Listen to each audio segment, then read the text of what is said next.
अपना भी कुछ बताओ, 10 साल से काम कर रहे हो, अपने बारे में भी कुछ हालचाल बताओ। एंटी वैदिक रिलीजन, एंटी ब्राह्मण रिलीजन, उसका विरोधी बनना था। और उस विरोध करने के चक्कर में कई बार वो अतार्किक हो गए हैं। जैसे मोदी जी आए, बोले जीरो करप्शन, बड़े बड़े बौद्ध विहार बनने लगे, बहुत सारा धन संपदा खर्च की जाने लगी, और इन मठों में रहने वाले लोग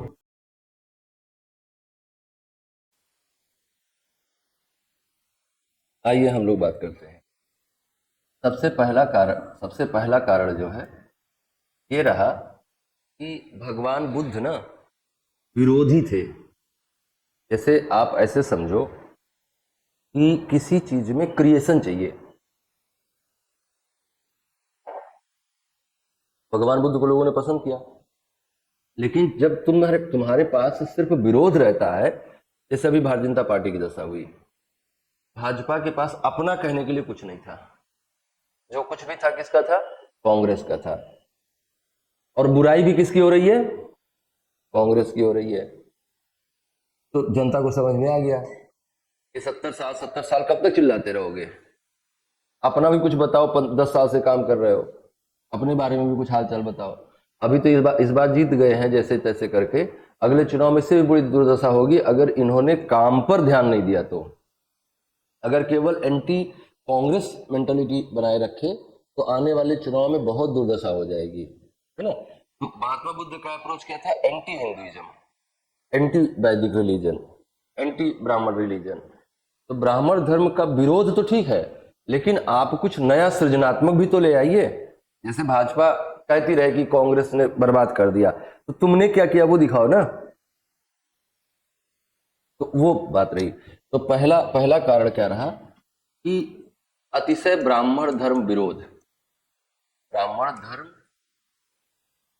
का अतिशय विरोध। जैसे हमने आपको बताया ना कि कई जगहों पर, जैसे अभी ये बोल रही थी आत्मा वाली और पुनर्जन्म वाली बात, तो वो दोनों विरोध के ही कारण से कंफ्यूजन क्रिएट हुआ कि उनको हर स्थिति में ब्राह्मण धर्म का एंटी बनना था, उसका विरोधी बनना था। और उस विरोध करने के चक्कर में कई बार वो अतार्किक हो गए हैं, है ना। अतार्किक विरोध किया उन्होंने। जैसे अभी आत्मा की अमरता और पुनर्जन्म वाली बात पे बात हुई, तो आत्मा की अमरता और पुनर्जन्म उनको गलत साबित करना था ब्राह्मण धर्म को, इसलिए उन्होंने ऐसा कंफ्यूजन क्रिएट किया लोगों के दिमाग में कि आत्मा अमर है, पानी है या है, इस तरह से कंफ्यूजन बढ़ा। तो एक एक तरह से इन्होंने क्रिएटिविटी पर कम ध्यान दिया, विरोध पर ज्यादा ध्यान दिया। जो दशा अभी इस विचार की हो रही है, वही धीरे धीरे करके भगवान बुद्ध के विचारों की हुई। अभी तो मान लो बहुत सारा मीडिया तंत्र है, तो आप 10 साल में समझ गए, 10 साल में भी पूरी तरह से नहीं समझ पाए, अभी 5-10 सालों लगेगा एक विचार को छोड़ने में। तो उस समय थोड़ा 500 साल लग गया, 400-500 साल लग गया। तो पहला कारण रहा कि ब्राह्मण धर्म का अतिशय विरोध किया गया, है ना। और उचित विकल्प स्थापित करने में तो ब्राह्मण धर्म का उचित विकल्प नहीं बन पाया कभी भी बुद्धिज्म,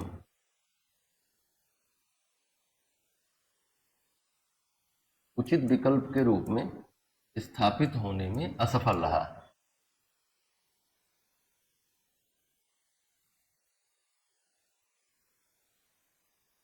जैसे मोदी जी आए, बोले जीरो करप्शन, है ना, जीरो टॉलरेंस अगेंस्ट करप्शन, न खाऊंगा न खाने दूंगा। और फिर जितने तरह के करप्ट नेता थे पूरे इंडिया में, सब कहाँ आ गए? बीजेपी में। तो क्या जनता को नहीं दिखाई दिया ये? सेम यहाँ हुआ, है ना। आप जो विकल्प, जो जो आप ब्राह्मण धर्म का विरोध कर रहे थे, उसका कोई समुचित विकल्प नहीं बना पाए। जिन चीजों का आप विरोध कर रहे थे, धीरे धीरे करके वो सब आपके साथ आ गई, है ना। मूर्ति पूजा आ गई, अवतारवाद आ गया, भक्ति आ गई, जिसने कहा भगवान नहीं है उसी को भगवान बना दिया, तो सब ईश्वरवाद भी आ गया। तो वो सब कुछ धीरे धीरे करके आ गया जो जिसका ये विरोध किया करते थे, है ना। तो अगला अगला जो है, अच्छा अभी अभी हम समझा लेते हैं फिर आप लिखिएगा। अगला पतन का कारण बौद्ध संग्रह।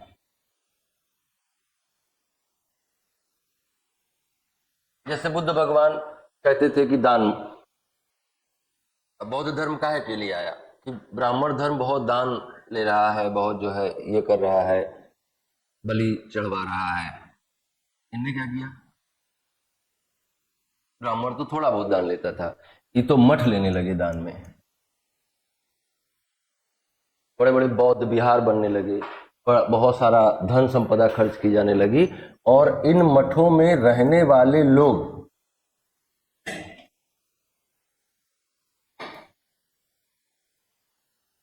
दो चीजें करने लगे। एक तो इसमें स्त्रियां भी रहने लगी, है ना, तो तुम्हारा वाला पॉइंट भी है। बस आपको ये नहीं कहना कि स्त्रियां जिम्मेदार नहीं इसके लिए, स्त्री और पुरुष दोनों जिम्मेदार है ना अनाचार के लिए। किसी भी तरह का व्यभिचार अनाचार के लिए स्त्री पुरुष बराबर जिम्मेदार होते हैं ना। तो स्त्रियां आ गई, और दूसरा ये है कि बौद्ध मठों को बहुत सारा डोनेशन मिलने लगा, तो क्या करने के लिए काम करने जाएंगे, तो मौज से रहने लगे। जो महात्मा बुद्ध जिस मेहनत से धर्म प्रचार करते थे और अपने विचारों को प्रचारित करने के लिए वो पूरे जीवन चलते रहे पैदल पैदल, बाद के बौद्ध मठों में रहने वाले लोग क्या हो गए, मठाधीश हो गए, सिंहासन बना के रहने लगे, भक्त गड़ाने लगे, प्रवचन चलने लगा, जो मन में आए वो होने लगा। तो ये सब क्या हुआ, आडंबर और विलासिता में डूब गया। इनका जो संगठन था वो आडंबर और विलासिता में डूब गया। क्यों, क्योंकि बहुत ज्यादा दान मिलने लगा, इनको बहुत अधिक दान मिलने लगा, राजा संरक्षण देने लगा, है ना। और जब कोई भी धर्म को राजा संरक्षण देता है तो वो थोड़े समय के लिए विकसित तो जरूर होता है, लेकिन उसमें बहुत खामियां आ जाती हैं। फिर राजा क्या करता है ना, अपने हिसाब से धर्म को चलाने लगता है, धर्म धर्म के हिसाब से नहीं चलता है। जैसे अशोक फिर कहने लगा कि जो बुद्ध धम्म संघ में कुछ भी गड़बड़ करेगा उसको हम ये कर देंगे वो कर देंगे। राजा क्यों करे ये सब, धर्म चलाना और राजनीति दोनों अलग अलग चीजें हैं ना। और जब राजनीति धर्म में प्रवेश कर जाती है तो धर्म का क्या हो जाता है, अपने हिसाब से वो राजा अपनी सहूलियत के हिसाब से धर्म को परिभाषित करने लगता है। जैसे अभी की स्थिति में है, अभी की स्थिति में शंकराचार्य तक को लोग दोषी बोल देते हैं। क्यों, क्योंकि उस शंकराचार्य ने मोदी का विरोध कर दिया, तो शंकराचार्य ही गलत होगा, मोदी नहीं गलत होंगे, है ना। तो ये जो परसेप्शन बनाते हैं हम लोग, वो राजनीति का धर्म में प्रवेश करने से है ना। तो ये आडंबर और विलासिता के केंद्र बन गए, इनमें रहने वाले लोग आलस्य और उससे भरे रहते थे, प्रमाद से भरे रहते थे। तो ये सब जो है कारण आप बता सकते हैं। आगे अगला कारण में जाएंगे तो हम ये कह सकते हैं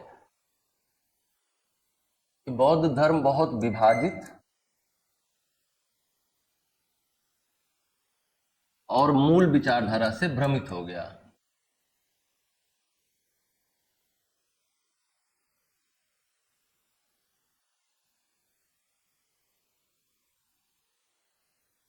है ना, मूल विचारधारा से भ्रमित हो गया। जैसे वो अष्टांगिक मार्ग वार्ग का चिंता अब कोई नहीं कर रहा है। अब क्या हो रहा है, अब हो रहा है भगवान की पूजा।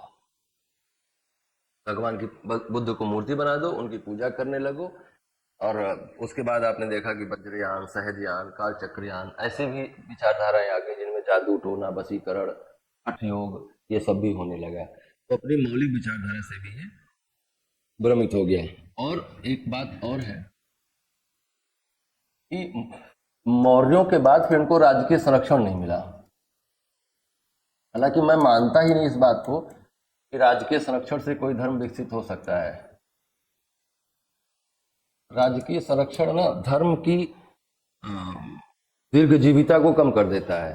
जो धर्म ज्यादा समय तक जिंदा रह सकता हो उसको राजा के संरक्षण रख दो, वो जल्दी खत्म हो जाएगा।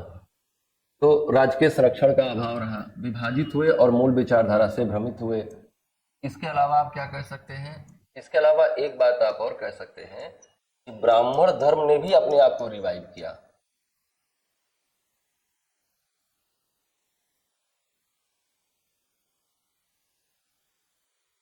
ब्राह्मण धर्म का भी रिवाइवल हुआ, है ना। तो ये सारी बातें रही। सबसे मूल विचारधारा क्या है कि इन्होंने अतिशय किया। मूल विचारधारा ये थी कि इन्होंने अतिशय विरोध किया, और विरोध इतना किया विकल्प एक नहीं दे पाए। अगर ये उचित विकल्प प्रस्तुत करने में सफल हो जाते तो शायद बात अच्छी हो जाती, है ना। और आगे चलेंगे तो आप देखेंगे कि अरबों और तुर्कों के आक्रमण ने भी इनको नुकसान पहुंचाया, बौद्ध धर्म को। तो ये भी एक कारण के रूप में आप रख सकते हैं कि अरब और तुर्क आक्रमण हुए, जिनके कारण से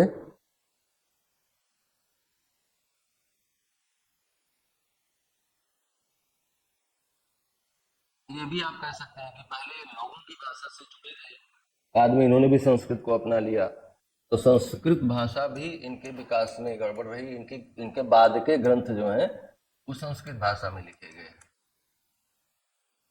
जबकि भगवान बुद्ध पाली भाषा में अपने प्रवचन करते थे। और आप हमेशा ये ध्यान रखें कि धर्म ऐसी ही चीज है, दुनिया में जितना भी धर्म है, अगर आप कुरान पढ़ते हैं तो कौन सी भाषा में? अरबी में। उसका ऐसा क्यों नहीं करते कि हिंदी में ट्रांसलेशन कर दें? हिंदी में ट्रांसलेशन मिलती है, वो हम लोग पढ़ते हैं जो नॉन मुस्लिम्स हैं। जो मुसलमान है वो अरबी वाला ही पढ़ेगा, वो अरबी सीखेगा उसको पढ़ने के लिए। क्यों? क्योंकि वो बात उसी भाषा में समझी जा सकती है। क्रिश्चियन है तो वो अंग्रेजी में ही होली बाइबल पढ़ेगा, हम लोग तो चलो कैसे भी पढ़ लेंगे। तुम्हारे सारे धर्म ग्रंथ कैसे लिखे गए? संस्कृत भाषा में लिखे गए, बौद्धों के पाली भाषा में लिखे गए। आगे चलकर उन्होंने उन्हीं विचारों को संस्कृत में रखना शुरू किया, तो उनमें वो परिपक्वता या उनमें वो मौलिकता नहीं रह गई, है ना, ऐसा करके कह सकते हैं। और शंकराचार्य का आगमन भी बहुत इंपॉर्टेंट रहा। शंकराचार्य बहुत बड़े रिफॉर्मिस्ट हैं, समझ लो, इनको हल्के मत लेना। हिंदू धर्म के महान सुधारकों में शंकराचार्य का नाम आएगा, मैं कभी इन पर अलग से चर्चा करूंगा। आदि गुरु शंकराचार्य। तो ये सारे कारण रहे जिनको आप कलेक्टिवली मान सकते हैं, इसमें से किसी एक को जिम्मेदार मानना will not be good. Note करो इसको। बौद्ध धर्म के पतन के कारणों में ऐसे लिख लीजिए पॉइंट बना के, और अगर आपको कभी बड़े में भी लिखना हो तो आप जो है इसको लिख सकते हैं, इतने सारे पॉइंट्स हैं आपके पास। बौद्ध धर्म के पतन का कारण कभी कभी आपसे मान लो पूछा जाए मेंस में, तो आप इसको जो हमने बताया इसी को इलेबोरेट थोड़ा थोड़ा कर देना है, आपका आंसर तैयार हो जाएगा।